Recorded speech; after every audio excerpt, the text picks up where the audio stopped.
వారు విసుకక నిత్యము ప్రార్థన చేయుచుండవలె ననుటకు ఆయన వారితో ఈ ఉపమానం చెప్పెను. వారు విసుకక నిత్యం ప్రార్థన అంటే మనకు శ్రమలు వచ్చినప్పుడు మనము ఏ విధంగా ప్రార్థన చేయాలో ఈరోజు మనం పరిశుద్ధమైన బైబిల్ గ్రంథంలోంచి కొన్ని మాటలను ధ్యానిద్దాం. ప్రియ దేవుని ప్రజలారా, క్రీస్తునందున్న మీకందరికీ శుభాలు తెలుపుచున్నాను.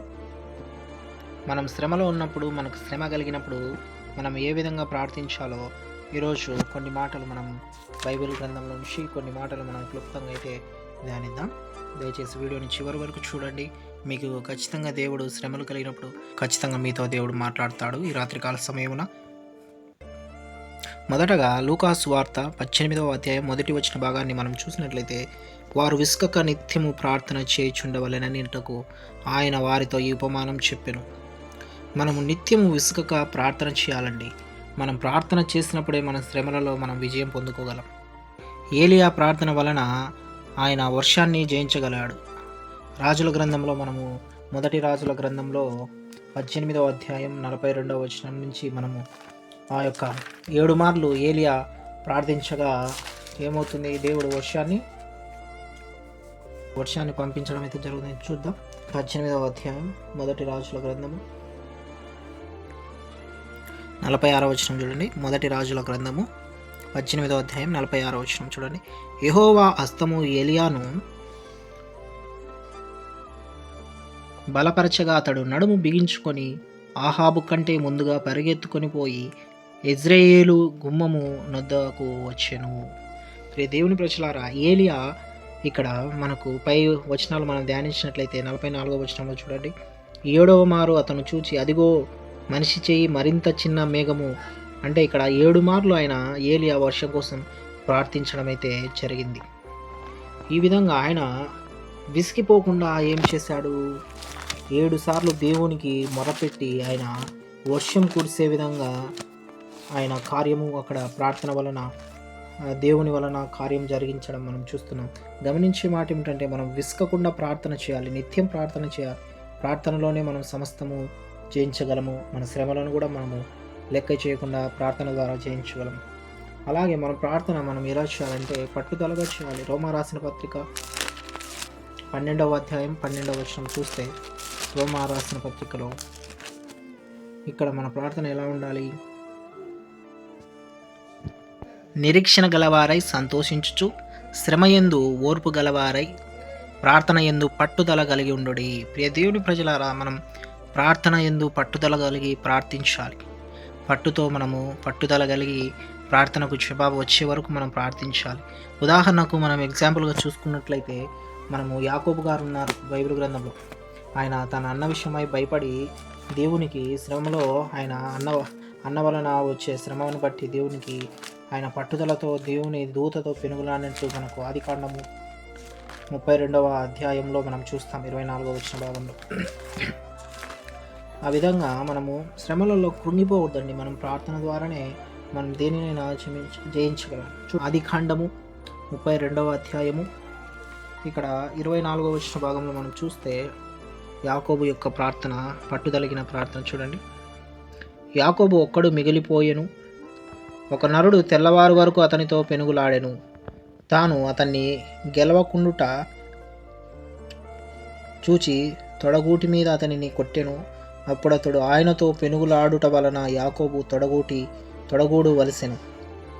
ఆయన తెల్లవారుచున్నది కనుక నన్ను పోనిమ్మనగా అతడు, నీవు నన్ను ఆశీర్వదించితే గాని నిన్ను పోనీయన నేను. చూడండి, పట్టుదలతో ఇక్కడ దేవదూతతోనే యాకోబు గారు ఏం చేస్తారు, శ్రమలో తన అన్న విషయమై భయపడి ఆయన ఏం చేశాడు, పెనుగులాడాడు దేవదూతతో.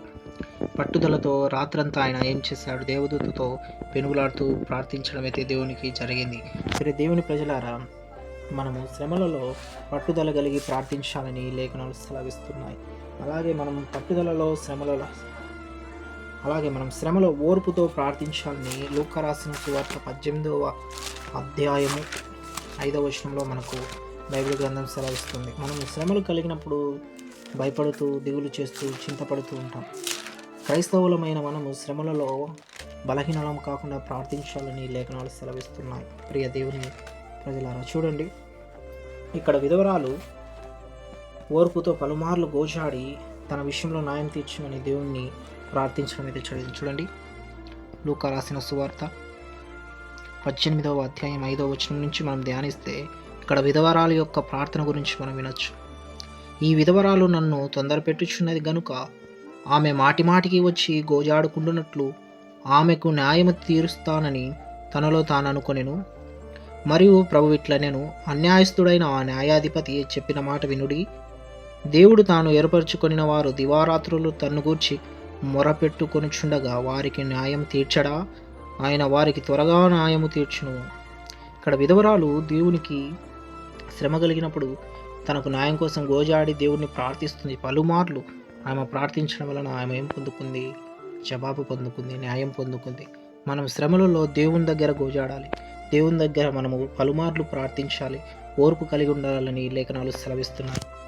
అలాగే శ్రమలో మనము ఆసక్తి కలిగి ప్రార్థించాలని అపోస్తుల కార్యముల గ్రంథంలో భక్తుడు సెలవిస్తున్నాడు. ప్రియ దేవుని ప్రజలారా, 12వ అధ్యాయం అపోస్తుల కార్యములు 12వ అధ్యాయం 5వ వచనంలో మనం ధ్యానించవచ్చు. ఇక్కడ చూడండి, పేతురు చెరసాలలో ఉన్నప్పుడు సంఘము ఏం చేసింది? ఆసక్తి కలిగి సంఘం ప్రార్థించింది. చూడండి, అపోస్తుల కార్యములు 12వ అధ్యాయం 5వ వచనం. పేతురు చెరసాలలో ఉంచబడెను. సంఘం అయితే అతని కొరకు అత్యాసక్తితో దేవునికి ప్రార్థన చేయుచుండెను. దేవుని ప్రజలారా, సంఘము దేవుని పట్ల అత్యాసక్తితో ప్రార్థించడం వలన చెరసాల సంఖ్యలు బద్దలయ్యాయని మిగిలిన వచనాల్లో మనం చూడగలం. ఆ విధంగా మనం శ్రమలలో మనము దేవుని దగ్గర మనం కన్నీరు కార్చాలి. దేవుని దగ్గర మనం ఆసక్తి కలిగి ఆయనను వేడుకుంటే ఖచ్చితంగా మనం జవాబు పొందుకోగలం. ప్రియ దేవుని సంగమా, అలాగే మనము ఇంకా 2 మాటలు శ్రమలో మనం ఏం చేయాలో నేర్చుకుందాం. శ్రమలో మనము ధైర్యంగా ప్రార్థించాలని లేఖనాలు సెలవిస్తున్నాయి. యెహోషువ రాసిన గ్రంథము.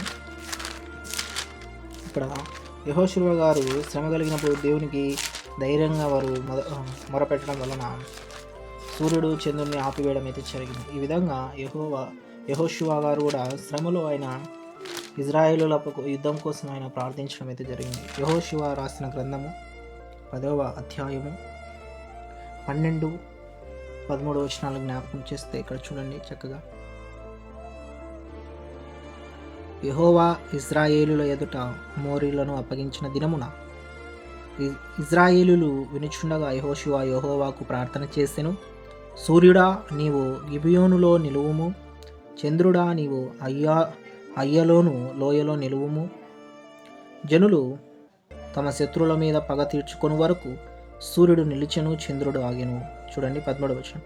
సూర్యుడు ఆకాశం మధ్యమున నిలిచి ఇంచుమించు ఒకనాడెల్లా అస్తమింప త్వరపడలేదు. చూడండి ఎంత చక్కటి ప్రార్థన, ఎంత ధైర్యం కలిగిన ప్రార్థన యెహోషువ గారి యొక్క ప్రార్థన. చక్కగా ఆయన ప్రార్థించగా సూర్యచంద్రులను ఒక రోజంతా దేవుడు ఆపగలిగాడంట. ఎంత ధైర్యం కలిగిన ప్రార్థన అండి. ఈ విధమైన ప్రార్థన మన జీవితంలో ఉండాలి. శ్రమలో కలిగినప్పుడు మనం ధైర్యంగా ప్రార్థించాలని లేఖనాలు సెలవిస్తుంది. అలాగే ఒక్క మాటను శ్రమలలో మనం ఏ విధంగా ప్రార్థించాలో ఇంకొక మాటను మనం లేఖనాల నుంచి గమనించుకొని ఈ మెసేజ్ని ముగించుకుందాం. పరిశుద్ధమైన బైబిల్ గ్రంథంలోని లూకా సువార్త 22వ అధ్యాయం 44వ వచనాన్ని మనం గమనించినట్లయితే, మనం శ్రమలలో యేసు ప్రభు వారు సిలువలో వేదన పడి ఆయన ప్రార్థించడం అయితే జరిగింది. మనం శ్రమలలో వేదన పడి మనం ప్రార్థించాలి. చూడండి 22వ అధ్యాయము ఇక్కడ 44వ వచనంలో చూడండి, ఆయన వేదన పడి మరింత ఆతురముగా ప్రార్థన చేయగా ఆయన చెమట నేల పడుచున్న గొప్ప రక్త బిందువు వలె ఆయన ప్రార్థన చాలించి లేచి తన శిష్యుల యొద్దకు వచ్చి, వారు దుఃఖము చేత నిద్రించుట చూచి మీరెందుకు నిద్రించుచున్నారు?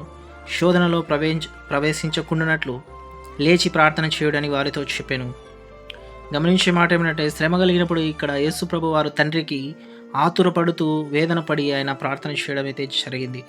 తద్వారా ఆయన ప్రార్థన జవాబు పొందుకోవడం అయితే జరిగింది. యేసు ప్రభు వారు శ్రమ కలిగినప్పుడు వేదన పడారు, ఆయన ఆతురపడి తన తండ్రికి ప్రార్థించడం అయితే జరిగింది. దేవుని ప్రజలారా, ఈరోజు శ్రమలు వస్తే మనము మందిరానికి వెళ్ళము, దేవుని వాక్యం వినము, అసలు దేవుడే లేడని చాలామంది చాలా రకాలుగా దేవుని నామాన్ని దూషిస్తుంటారు. క్రైస్తవులే అలా చేస్తూ ఉంటే మరి అన్యజనులు ఏ విధంగా ఉంటారో ఒకసారి ఆలోచించండి. ఈ విధంగా శ్రమలలో క్రైస్తవులైన ప్రజలు ఈ విధంగా దేవుణ్ణి ప్రార్థించాలి. ఇసిగిపోకుండా ప్రార్థించాలి. శ్రమలో పట్టుదల కలిగి ప్రార్థించాలి. శ్రమలో ఓర్పుతో ప్రార్థించాలి. శ్రమలో ఆసక్తి కలిగి ప్రార్థించాలి. శ్రమలో ధైర్యముగా యెహోషువ వలె ప్రార్థించాలి. శ్రమలో మరింత వేదన పడి ప్రార్థించాలని దేవుని వాక్యం సెలవిస్తుంది. ఈ విధంగా నువ్వు నేను శ్రమ కలిగినప్పుడు దేవుని నుంచి దూరం కాకుండా దేవుని యొద్ద మోకాళ్ళుని మనం ఈ విధంగా ప్రార్థించాలని దేవుని ప్రజలారా నేనైతే మనవి చేస్తున్నాను. దేవుడి మాటలు దీవించుగాక.